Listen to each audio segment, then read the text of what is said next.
지금도 많은 사람들에게 꾸준히 읽혀오는 유명한 이 스테디셀러가 있는데 그 가운데 이 마시멜로 이야기라고 하는 책이 있습니다. 그 책에 보게 되면은 그 책 내용이 이 성공한 사업가 이 조나단이라고 하는 사람이 자신의 운전 기사인 이 찰리에게 자신의 성공 비법을 알려주는 아주 재미있는 그런 책입니다. 이 책에 이제 내용 가운데 보게 되면은 아이들이 이 좋아하는 미국 아이들입니다. 미국 아이들이 이 좋아하는 이 마시멜로라고 하는 과자가 있어요. 여러분 보신 분들 계시겠지만은 하얗게 또 이렇게 말랑말랑하게 또 아주 달콤하고 입에 넣으면은 쉽게 녹아내리면서 그야말로 너무너무 맛있는 아이들이 딱 좋아하기 좋은 그런 아주 맛있는 그런 과자가 있습니다. 바로 이 마시멜로 이 과자를 가지고 어떤 한 심리학자가 이 아이들의 행동을 관찰하는 그런 이야기가 있습니다. 그래서 심리학자가 한 4살짜리 어린 아이들을 이렇게 불러 모아놓고 이렇게 약속을 합니다. 내가 지금 잠깐 다녀올 테니까 이거 지금 먹어도 되지만 나올 때까지 먹지 않고 기다리는 친구들에게는 내가 한 개씩 더 줄 것이다. 약속을 했어요. 그리고 약속을 하고는 이제 그들 앞에 이 심리학자가 이제 사라졌어요. 그리고 심리학자가 바로 이 방에 들어가서 몰래 아이들을 15분 동안 행동을 관찰합니다. 관찰하니까 이제 선생님은 떠나가고 자기들끼리 남아있는 그 아이들의 손에 이제 마시멜로를 쥐고 있는 거예요. 그러니까 이제 아이들이 얼마나 많은 유혹을 받겠어요. 그래서 내심 어린 아이들이지만은 이제 마음에 이제 갈등이 일어나는 거예요. 고민이 일어나는 거예요. 이거를 먹을까 말까. 한참 이렇게 그야말로 어쩔 줄 몰라 하는 거예요. 입맛을 다시고 침을 흘리고. 그러니까 아이들에게 있어서 이 15분 동안을 기다린다고 하는 것은 굉장히 긴 시간이 될 수밖에 없어요. 그런데 아니나 다를까 시간이 지나니까 어떤 아이들이 더 이상 참지 못하고서는 그만큼 마시멜로를 홀딱 먹어버려요. 그러나 그 중에 어떤 아이들은 끝까지 참고 있는 거예요. 왜? 기다리고 있으면 나중에 선생님이 오시면 한 개 더 주시니까.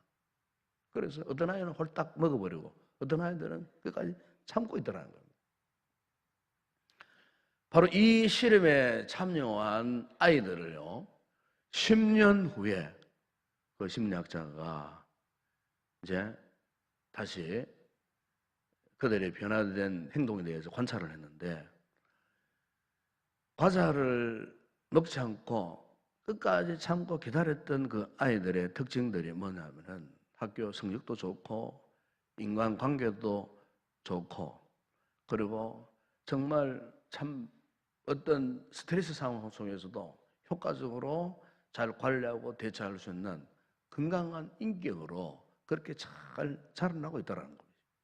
그런데 이만화만으로 인내하지 못한 그 아이들, 홀딱 먹어버린 그 아이들은 그 가운데는 알코올 중독자들이 나오고, 그리고 마약 중독자들이 나오고, 그래서 망가진 그와 같은 삶을 살아간 아이들이 많다는 것입니다.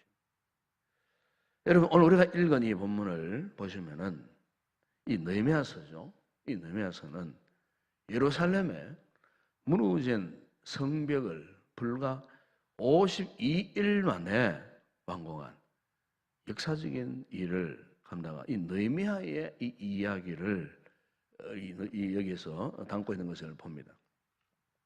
이 느헤미야는 당시 이 페르시아 사람들이 볼 때는 포로민 신분이고 이방인이었습니다. 그러나 그는 이 당시 대제국이었던 이 페르시아의 왕실 수상궁에서 왕의 측근으로서 술관원장, 이 술관원장은 그 당시에 지금으로 말하면은 이 대통령 비서실장 정도 되는 최상위 고위직에 있는 사람입니다. 일반적으로 우리가 세상적으로 성공을 하게 되면은 그는 풍요로운 삶 속에서 마음껏 쾌락을 누리고 자기 중심적으로 그렇게 살기가 쉽습니다. 하지만 느헤미야는 그렇지 않았습니다. 우리 느헤미야서 1장을 보게 되면 어느 날 그의 형제들 가운데에 하나였던 하나니라는 사람이 와서 자신의 그 고국에 대한 소식을 전해줍니다. 자신의 고국에 지금 큰 환란을 당하고 이방인들에게 능욕을 받고 더 충격적인 것은 예루살렘 성벽이 다 무너지고 성문은 다 불타버리고 그래서 완전히 예루살렘이 망해버렸다고 하는 이와 같은 슬픈 소식을 이 느헤미야가 듣게 돼요. 느헤미야가 이 충격적인 사실 앞에 성경에 보게 되면은 수일 동안 울고 슬퍼했다. 1장 4절에 보게 되면은 내가 이 말을 듣고 앉아서 울고 수일 동안 슬퍼하고 하늘의 하나님 앞에 금식하며 기도하여 그렇게 말씀하고 있습니다. 이 같은 설문식을 듣게 된 느헤미야가 그때부터 눈을 뜨고 있거나 감고 있으나 불타고 무너진 예루살렘 성벽 때문에 마음이 너무너무 아팠어요. 괴로웠어요.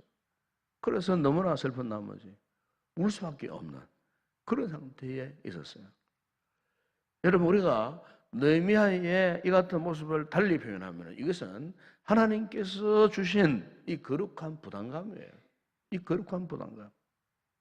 그래서 바로 이 거룩한 부담감은 뭐냐? 이 사명과 연결되어져요.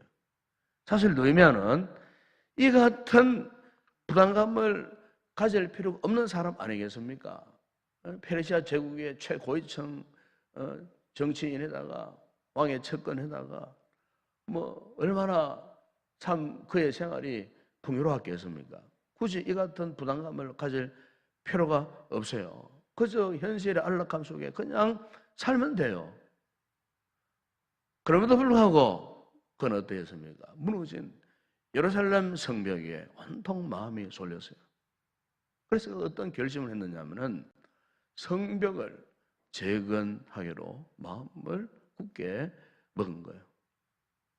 그런데 그가 이렇게 자신의 고국에 무너진 성벽을 재건하려고 했지만 그러나 가장 큰 난관이 있었어요.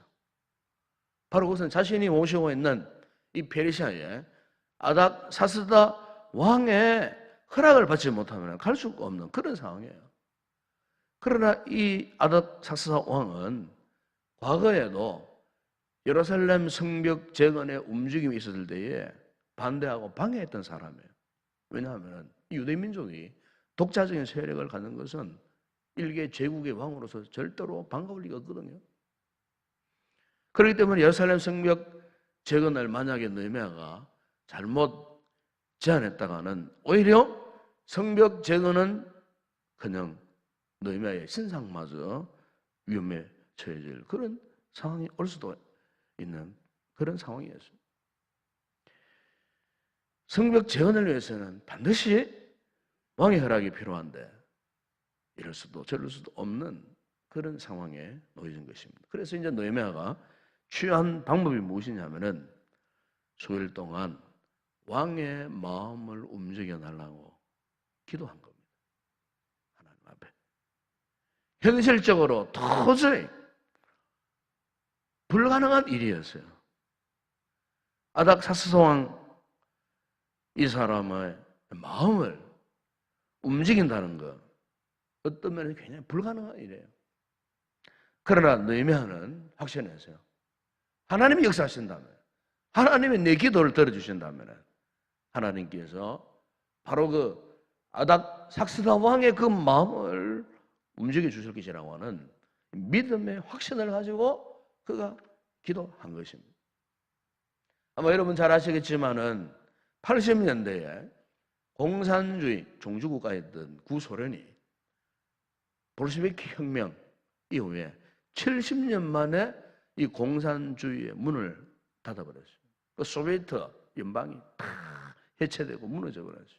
심지어 그 영향을 받고 그 동구권에 있는 공산국가들까지도 붕괴되고 전 세계가 한때 지각 변동을 일으키고 소용돌이 속에 빠져들어갔던 이 80년대 그 중반, 여러분 잘 기억하실 거예요. 바로 이 소용돌이 중심에 누가 있었는 줄 아십니까? 잘 아시겠지만 1985년에 54세의 나이로 소련 공산당 서기장으로 선출되었던 이 고르바초프라고 하는 사람이 있었어요. 이 고르바초프가 등장을 해가지고요, 러시아 말로 페레스트로이카라고 하는 개혁, 개방 정책을 했어요. 공산주의 국가가요, 정치, 경제, 사회문화, 개혁, 개방 정책을 펼쳤어요. 사실 우리가 보게 되면 그것은 정말 하나님의 손길이 아닐 수가 없었어요. 옛날 우리 신앙의 선조들이 이 강단에 올라와서 기도하실 때마다 저는 기억납니다. 하나님, 소련 땅이, 저 소련의 공산주의자들이 무너지게 해달라고. 우리 어른들이 그런 기도를 많이 하시더라고요. 장모님들이 강단 올라오시면은 주일날 뒤에 기도할 때 하나님, 천리장막 소련 땅이 무너지게 해주시고 공산주의 세력이 떠나게 해주시고, 그런 기도를 많이. 사실 우리가 그런 기도를 많이 해요. 한국 교회들이 사실 그런 기도를 많이 해서요.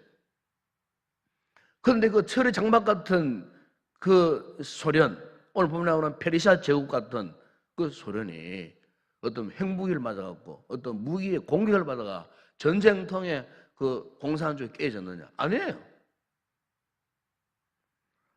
하나님께서 고르바초프라고 한 사람을 통해 가지고요, 그 한 사람의 마음이 변화되어지니까 철의 장막 같은 공산 종주국도 그렇게 무너지더라, 그 말입니다. 무너지더라.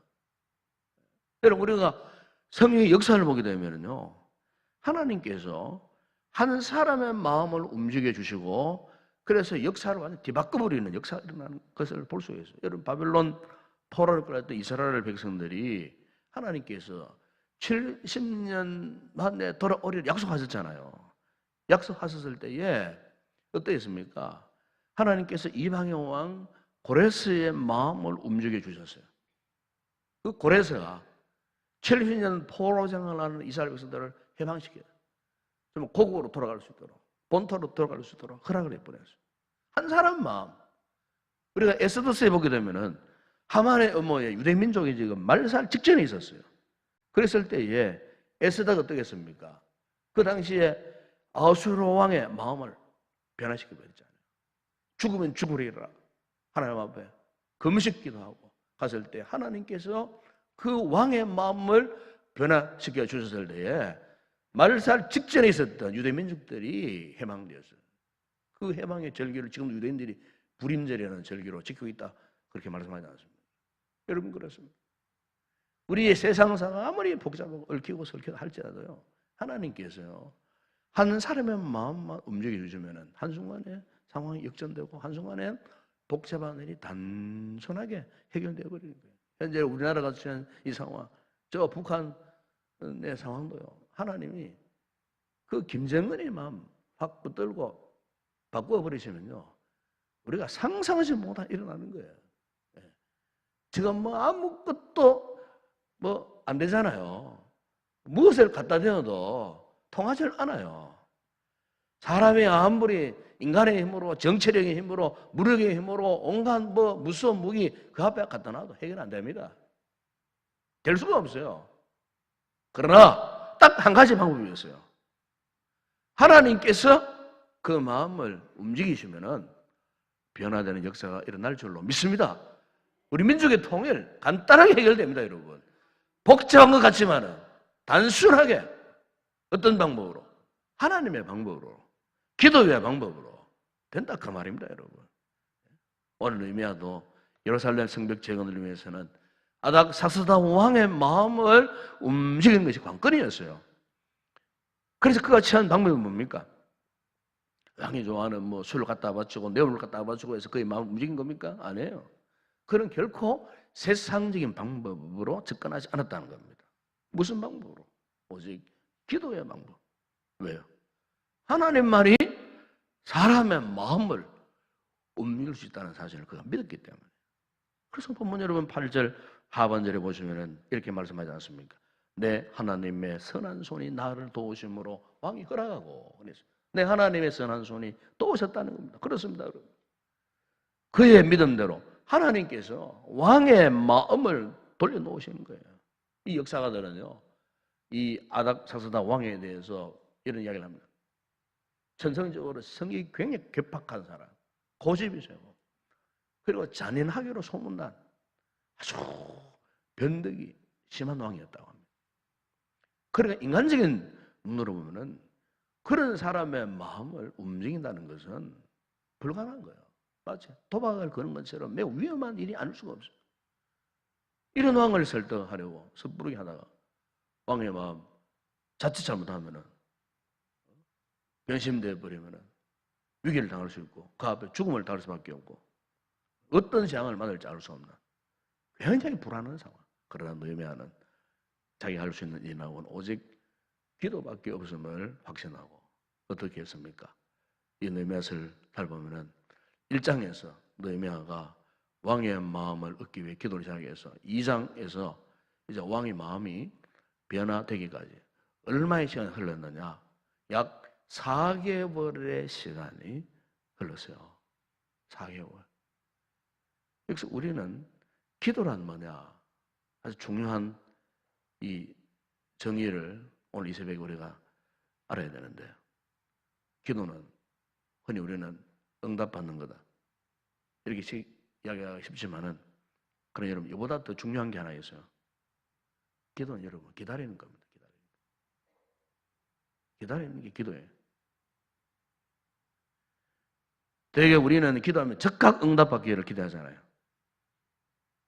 그러나 우리 기도해 보면 대부분의 응답이 그렇지 않습니까? 시간이 필요할 때가 많아요. 왜냐하면 기도는 결과보다도 과정을 중요하게 여기시는 하나님의 방법이에요. 응답보다 어떤 면에서는 그 과정이 굉장히 더 중요합니다. 우리가 응답받기 위해서 기도하는 과정이 있잖아요. 오늘 느헤미야처럼 뭐 4개월이나 1년이나 이렇게 아니면 몇 년이나. 그런데 기도하는 그 과정 속에 주신 은혜가 더 많다 그 말입니다.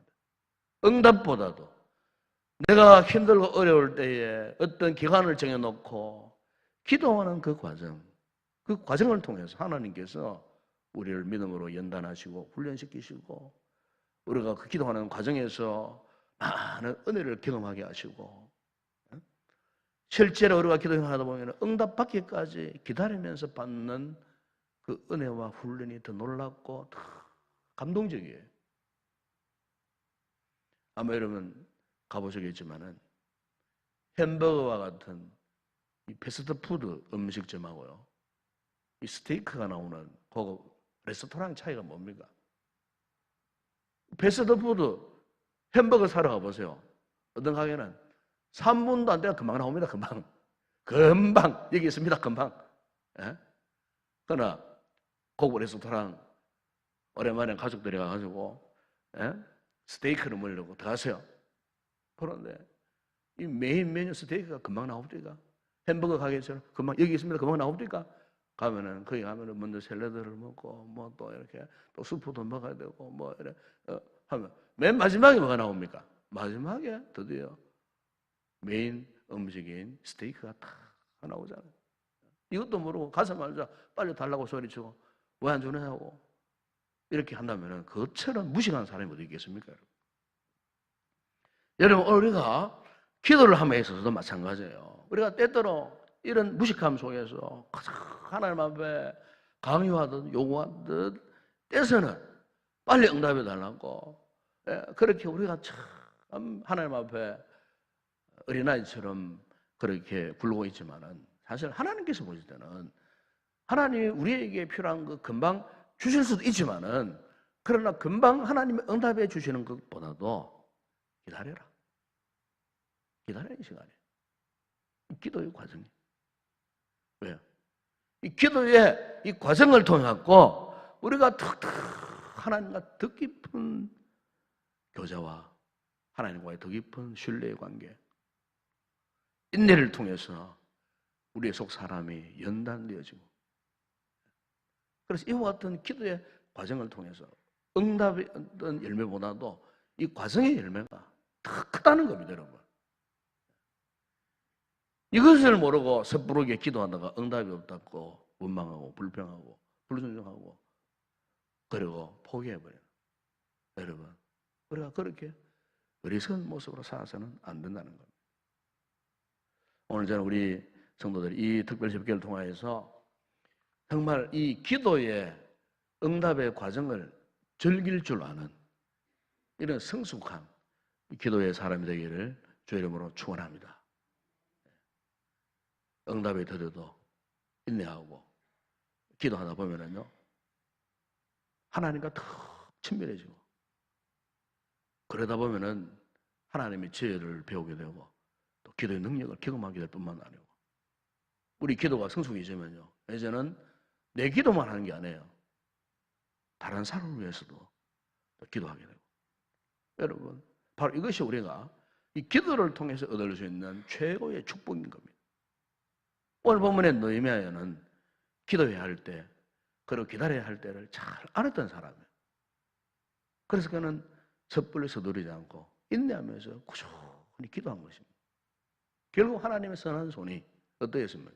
왕의 마음을 변화시켜 주시고, 그리고 왕이 그냥 변화된 거 아니에요. 느헤미야가 무사히 예루살렘까지 잘 갈 수 있도록 어떠했습니까?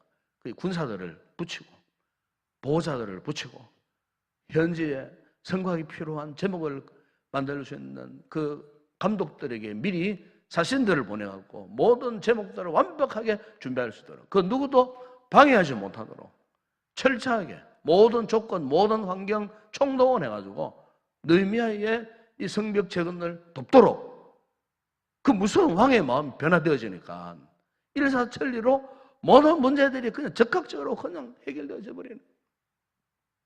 그래서 수십 년 동안 성벽 재건을 하려고 그렇게 발버둥 쳤지만은 실패했는데, 느헤미야, 기도의 사람 느헤미야가 가지고요, 불과 52일 만에 성벽 재건을 완공을 합니다.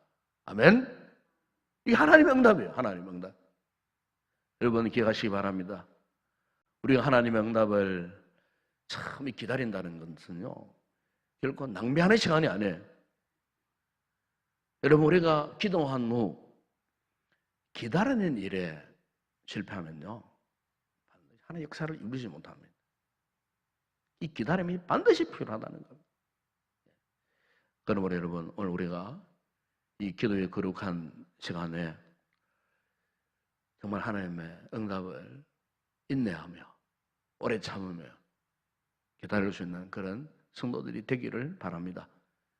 시편 37편에 보니까 여호와 앞에 잠잠하고 참고 기다리라 그렇습니다.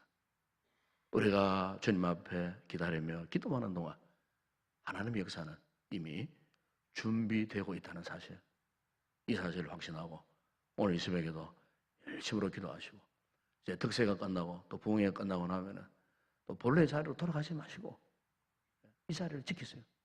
이 거룩한 기도 자리를 꼭 지키세요. 그래서 기도의 사람 돼서 정말 하나님의 놀라운 역사가 우리 성도를 통해서 이루어지는 그런 귀한 일들이 여러분의 삶에 풍성하게 일어나기를 주의 이름으로 축원합니다. 기도하겠습니다. 우리 아버지 하나님, 감사합니다. 기도는 기다린 것인 줄로 믿습니다.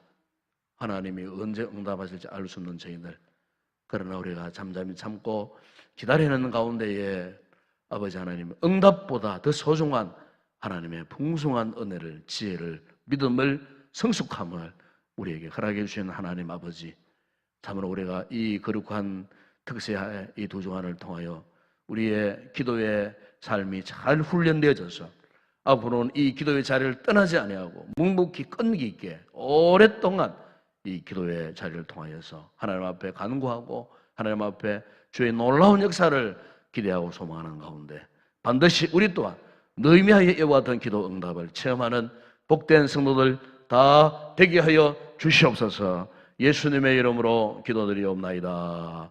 아멘.